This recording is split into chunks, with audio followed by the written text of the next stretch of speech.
So, your uncle. What's wrong with him? He's possessed. As in the devil? Something like that. He says a dark man is following him, watching him at all times. What do you make of it? It's nonsense, of course, but I'd be lying if I said it didn't bother me. You see, it runs in my family. Possession? No, Detective. Deteriorating melancholy. Practically every member of the Hartwood family is driven mad before they grow old.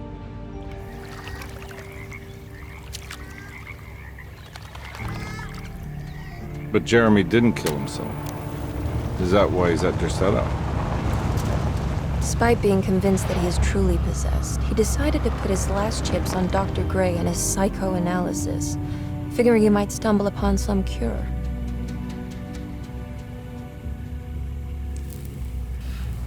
You mentioned the letter.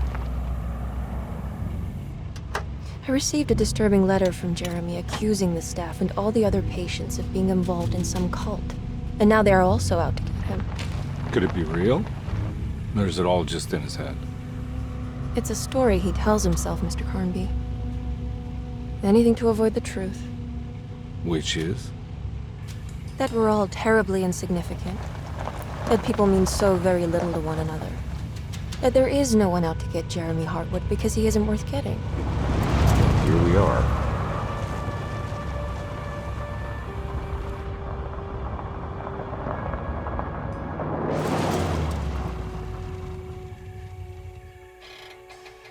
My uncle's not well, Mr. Carnby.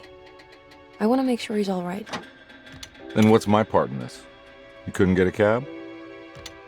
I just wouldn't feel safe going alone.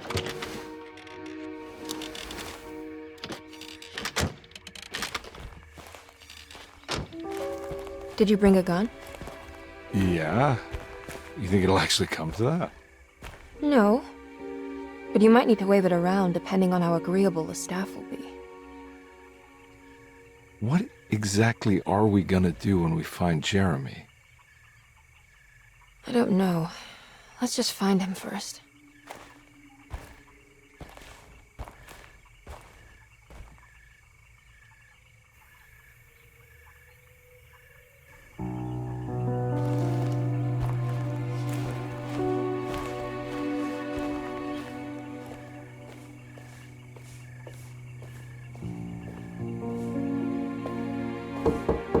Hello? Hello? Looks abandoned. It can't be. There has to be someone around. Wait here. I'll go around back.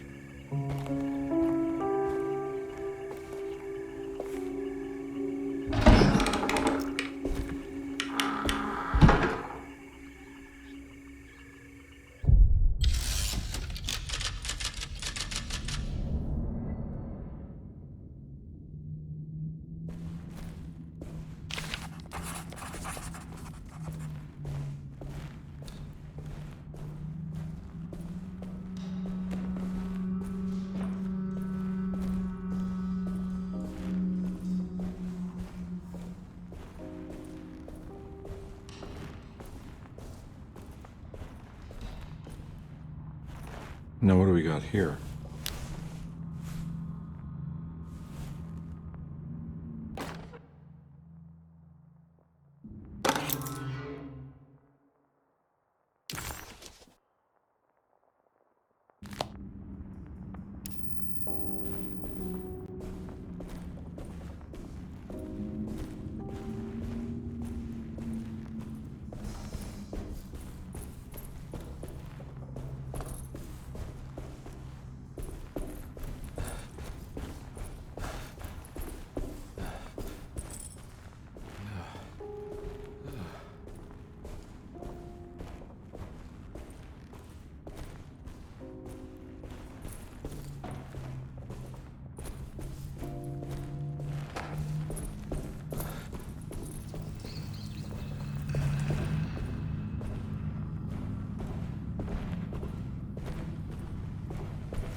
I'm not getting in there.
What?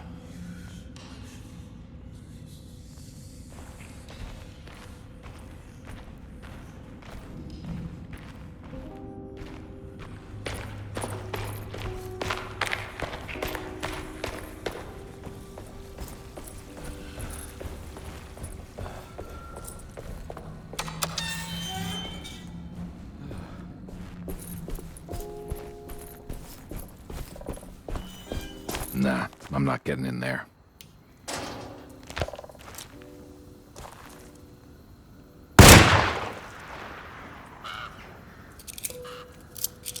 Nah, I'm not getting in there.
Don't mind if I do.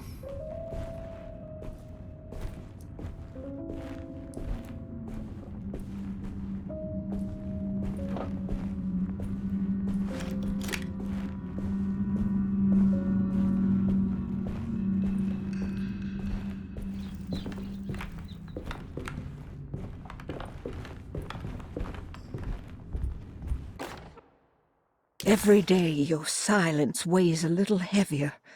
It's been a difficult year for everyone, and many have lost all hope. I read in the papers about people suffering.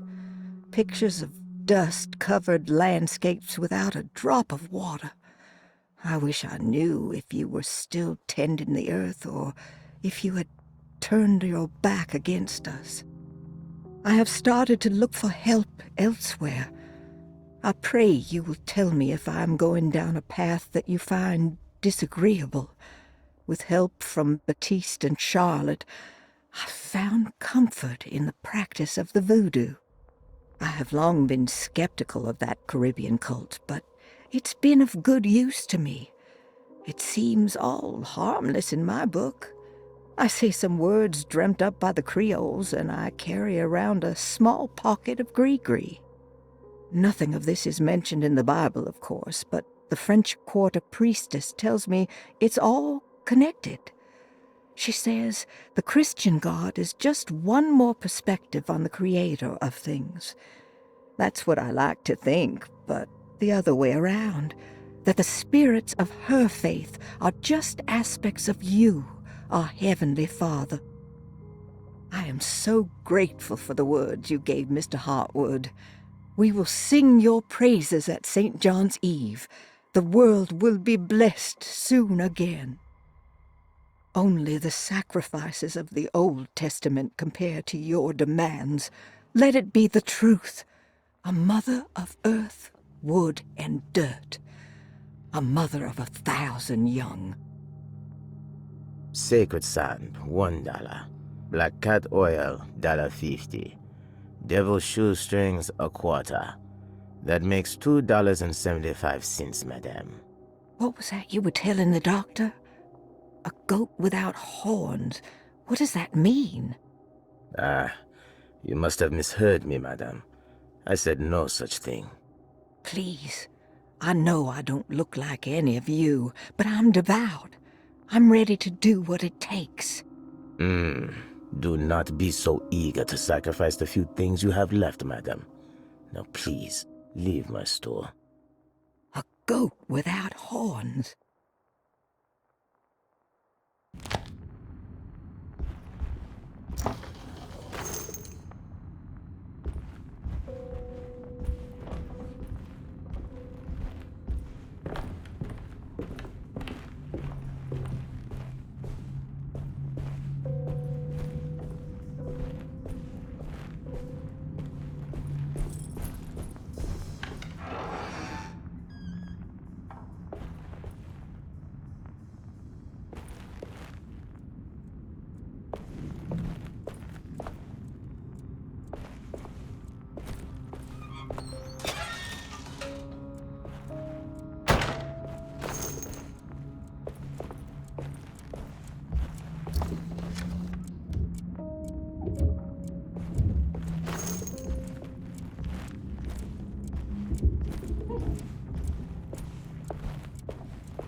I need the key.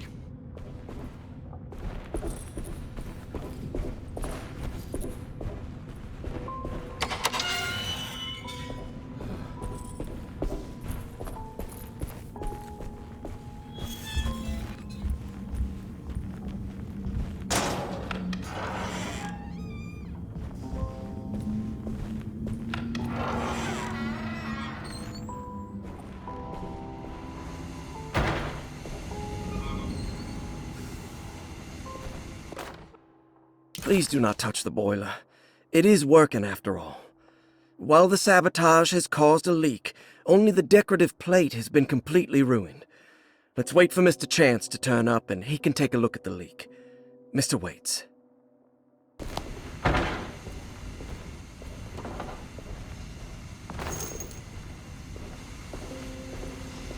That doesn't look safe. Huh.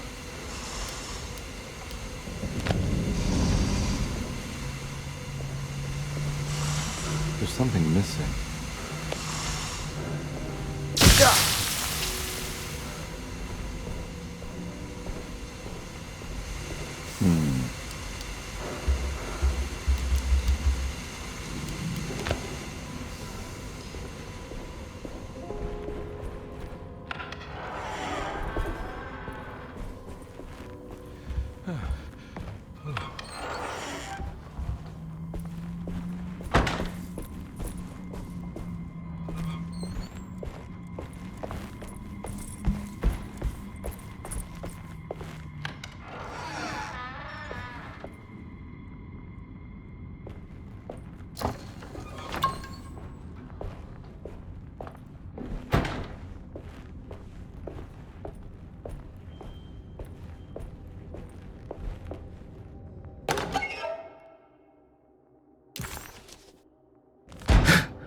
What was that?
I need the key.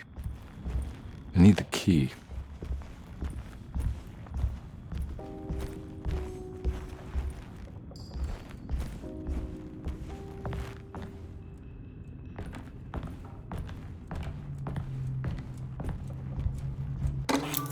Sunday, June 22nd. I spent all day looking for Jeremy. I should have cared for the others, but I'm scared that he will do something irreversible. Cassandra is upset that I didn't give her the latest shipment of pain medication that Waits brought from the post office yesterday. I would have given it to her, but the company didn't send a new key this time around, so the box is just sitting there on my desk. They must have figured we had plenty of their gimmicky keys by now. I only remember seeing one lately. Grace was playing with it inside the grand parlor. Unless it turns up by itself, it will have to wait. I have to figure out where Jeremy is. I think Jack knew something. That dog of his found a strange rot permeating the house. She's showing us, he said. Like those blots and streaks of fetid rot was talking to him.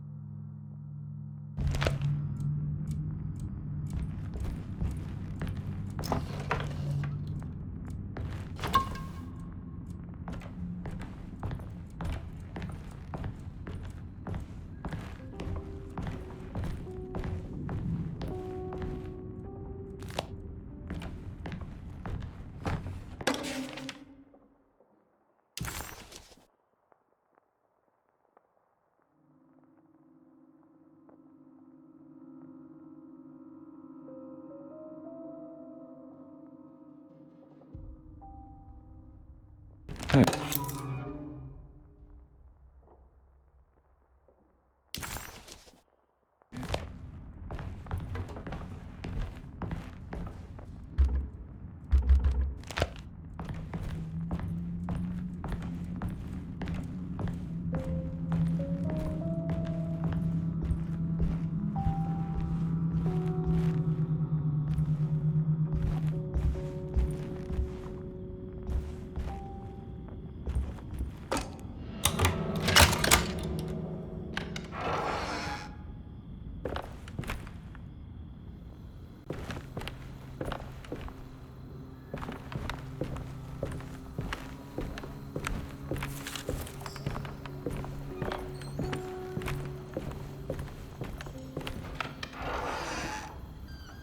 Oh.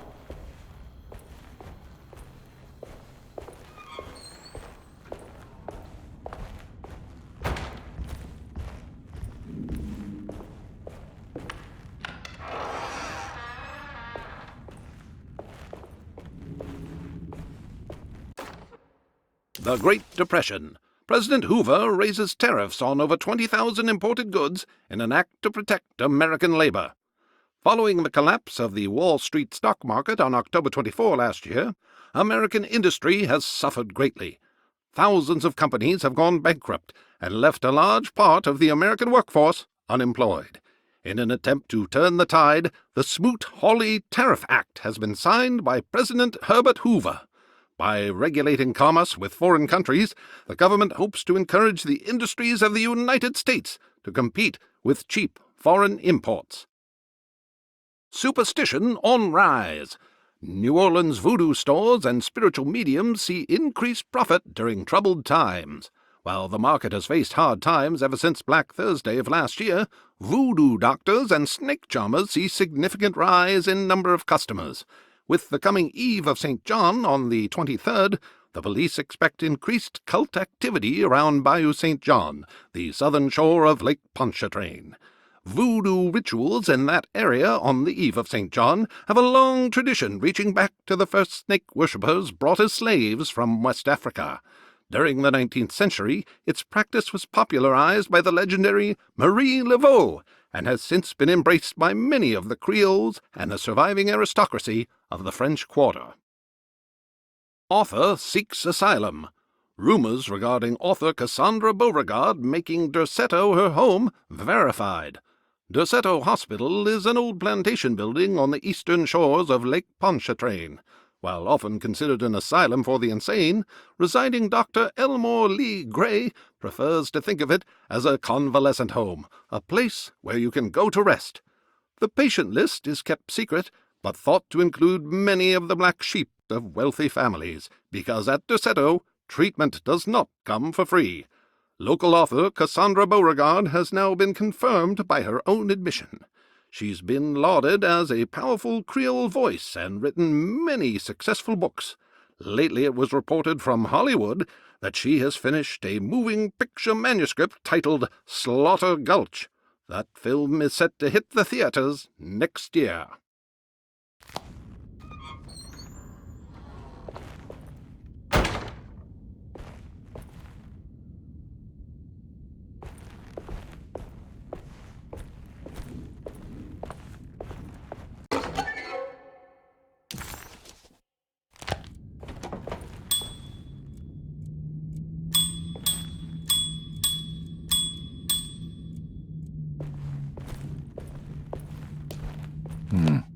I need the key.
thanks.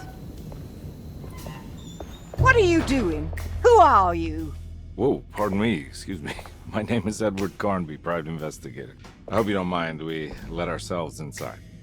I do mind. This is private property. You can't just barge in here. I'm sorry about all this, but I'm looking for my uncle.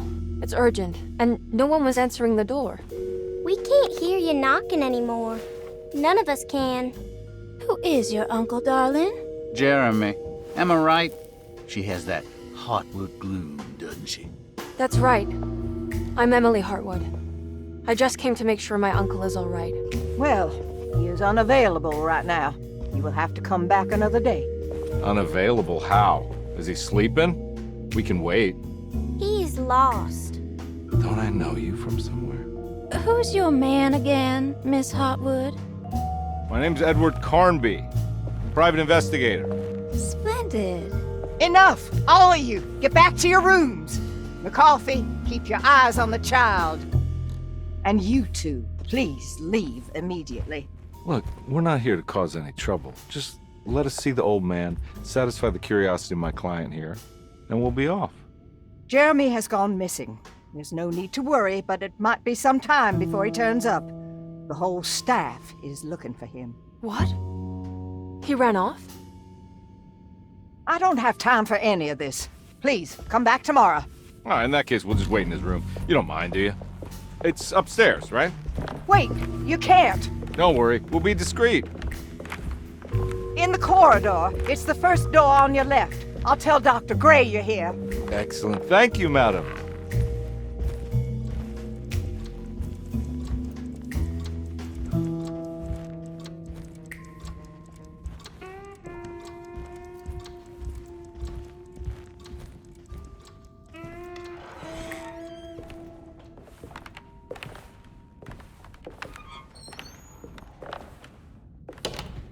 All right, here we are. Let's look around. See if we can dig up any clues.